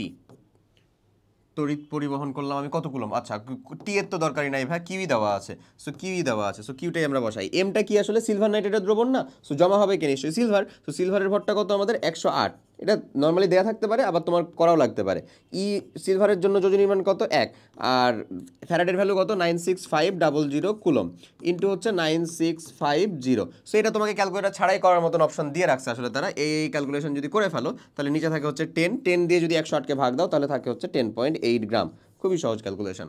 সো এটার জন্য সঠিক উত্তর কোনটা হবে? 10.8, সি নাম্বার। নেক্সট কোয়েশ্চেনটা দেখি। ড্যানিয়েল সেলে ব্যবহৃত দুইটা ইলেকট্রোড, একটা হচ্ছে কপার, একটা হচ্ছে জিঙ্ক। একটা হচ্ছে আমাদের জিঙ্ক। এই দুইটা ইলেকট্রোডই আমরা ব্যবহার করি, জিঙ্ক এবং কপার। সঠিক উত্তর সি। নেক্সট যে কোয়েশ্চেনটা দেখি, HCl এর জলীয় দ্রবণে 1 ঘন্টা যাবত 0.5 অ্যাম্পিয়ার মাত্রার তড়িৎ প্রবাহ করা হলে কত মোল তড়িৎ উৎপন্ন হবে? কত মোল হাইড্রোজেন গ্যাস উৎপন্ন হবে, এরকম চাইছে না? হ্যাঁ, সো সঠিক উত্তরটা হাইড্রোজেন গ্যাস, যেহেতু H2 যেহেতু চাইছে, সো আমরা H2কেই লিখবো আসলে। H2টা কীরকম ভাবে হয় দেখো তো ভাই, H+ যদি আমার একটা ইলেকট্রনকে গ্রহণ করে বা রিসিভ করে তাহলে সে হাফ অফ হাইড্রোজেন গ্যাসে তৈরি হয়। বাট যেহেতু আমাদের H+, সো এটাকে আমরা আসলে 2 দ্বারা গুণ করে দিব। 2H+ প্লাস দুইটা ইলেকট্রন দিয়ে আসলে কিসে পরিণত হয়? সে হাইড্রোজেন গ্যাসে পরিণত হয়। সো এই বিক্রিয়ার জন্য যদি আমরা হচ্ছে ওই যে আমাদের জেডের মানটা লিখতে যাই, জেডের ভ্যালুটা লিখি, তাহলে এটা কত হয় দেখো তো? 2/2 ইন্টু 96500 এমন। এই যে ভর বাই হচ্ছে যতগুলো ইলেকট্রন আদান প্রদান হলো সেটা। তাহলে আমরা এখানে এখন W ইজ ইকুয়ালস টু এমন লিখতে পারি M/EF IT এমন। এটা হচ্ছে প্রথম সূত্র। সো আমাদেরকে বলেছে আসলে কত মোল জমা হয়, তাই না? কত মোল হাইড্রোজেন উৎপন্ন হবে, কত মোল চাইছে। সো মোল যদি চেয়ে থাকে ভাইয়া, তাহলে W/M করলেই তো আমাদের মোলটা আসবে, তাই না? W/M করলে আমাদের মোল আসবে। তাহলে এটা করে ফেললাম। IT এর মানটা কত রে? 0.5 I, টি এর মানটা হচ্ছে 1 ঘন্টা, মানে 60 ইন্টু 60 বাই হচ্ছে EF 2 ইন্টু 96500। সো এই ভ্যালুটাই হচ্ছে এখানকার। সো এটা কোথায় আছে আমরা দেখি একটু। 0.5 ইন্টু 3600 বাই হচ্ছে 2 ইন্টু 965। সো সঠিক উত্তরটা হচ্ছে এই যে এইখানে, সঠিক উত্তরটা হচ্ছে ওইখানে। আর কোথাও আছে না? এই তো সঠিক উত্তর। বুঝা গেছে না? এই তো সিম্পল, ক্লিয়ার। ওকে, পরের কোশ্চেনটা দেখি। নেক্সট কোশ্চেন বলতেছে কোনটি রিচার্জযোগ্য ব্যাটারি? রিচার্জযোগ্য ব্যাটারি আসলে কোনটা আমাদের? Lithium ion battery. Lithium ion battery. এই চ্যাপ্টার থেকে ভাই আসলেই খুব সত্য কথা আসার পরিমাণ, কোয়েশ্চেনের পরিমাণটা, রেশিওটা যথেষ্ট কম। দ্যাটস ওয়াই এখানে আমরা কোয়েশ্চেন খুব বেশি অ্যাড করি নাই। সো তুমি হচ্ছে যে কাজটা করতে পারো, আমাদের CU A unit analysis mega book যেটা আছে, মানে ওখানে পসিবল পটেনশিয়ালিটি যুক্ত বেশ কিছু কোয়েশ্চেন ওখানে অ্যাড করা আছে বিভিন্ন টপিকে, বিভিন্ন বলতে প্রত্যেকটা টপিককে বিশ্লেষণ করে কোন টপিক থেকে কী আসছিল সেটা তো আসেই, সাথে সাথে পটেনশিয়াল যেগুলো আসতে পারে সেগুলো আছে। এটার কারণটা হচ্ছে এরকম, ধরো আমরা একটা রেশিও মেনটেন মানে তারা করে আমরা এটা ফলো করতে পারি বা দেখতে পারি যে দেখা যায় যে চ্যাপ্টারগুলো থেকে কোশ্চেন আসে না বা কম আসে, ওগুলোকে পরবর্তী বছরে কিছুটা হলেও অ্যাড করার চিন্তা ভাবনা করে, বুঝছো? সো যদি এরকমভাবে অ্যাড হয় তাহলে কিন্তু তোমার বেলা এখান থেকে কোশ্চেন আসার পসিবিলিটিস থাকে, যদিও সেটা জৈব রসায়নের তুলনায় অত বেশি হবে না, মেইন প্রায়োরিটি সেটাই থাকবে, বাট তারপরেও কিছুটা কোশ্চেন হলেও তো আসতে পারে। সো ওইগুলাকে কমপ্লিট করার জন্য আমরা এটাকে দেখতে পারি, ঠিক আছে? সো এই পর্যন্তই ছিল হচ্ছে আমাদের রসায়নের 2টা চ্যাপ্টারের জার্নি। সো তোমাদেরকে অনেক অনেক ধন্যবাদ, বিগ থ্যাংক ইউ। সবাই অনেক ভালো থাকো, সুস্থ থাকো। আর পরীক্ষা তো বেশ কাছেই যাচ্ছে আসলে, সময়ের সাথে সাথে বেশ কিছু পরীক্ষা দিচ্ছ, হয়তোবা পরিমিত রেজাল্ট পাচ্ছ বা পাচ্ছ না, এমনভাবে মানে কিছু মানুষজন আছো যারা হচ্ছে পরিমিত পজিশন পাচ্ছ না, এরকম কিছু। তো যত যাই হোক না কেন, তোমার ল্যাকিংসটা তুমি সব থেকে ভালো বুঝবা। আমরা যে ফর্মুলাগুলো, যে কথাবার্তাগুলো বলবো সেগুলো সবগুলো স্ট্যান্ডার্ডাইজড, সবার জন্য অ্যাপ্লিকেবল, কাইন্ড অফ এরকম। বাট তোমারটা তোমার জন্য কাস্টমাইজড হওয়াটা খুব জরুরি। সো 1-to-1 তো আর এরকমভাবে আমরা কথা বলতে পারি না, বা তুমিও বুঝতে পারো যে এরকমভাবে কন্ট্যাক্ট করা একটু টাফ। সো তুমি যে কাজটা করতে পারো যে তোমার যে ঝামেলার জায়গাগুলো সেগুলো অবভিয়াসলি তুমি নিজে আইডেন্টিফাই করতে পারো, সেগুলোর প্রতি একটু বেশি পরিশ্রম করতে পারো। বুঝা গেছে? সর্বোপরি সবাইকে চট্টগ্রাম ইউনিভার্সিটি ভর্তি পরীক্ষার জন্য অনেক অনেক শুভেচ্ছা। ভালো মতো যাও এবং স্টুডিও ফার্দিং একেবারে, ঠিক আছে? যাও, শস্যের প্রতি ভরসা রাখো এবং ভালো মতো নিজের সর্বোচ্চটা দিয়ে চেষ্টা করে দেখো, ইনশাল্লাহ তুমি বিজয়ী হবা। সবাই ভালো থাকো, আল্লাহ হাফেজ, আসসালামু আলাইকুম।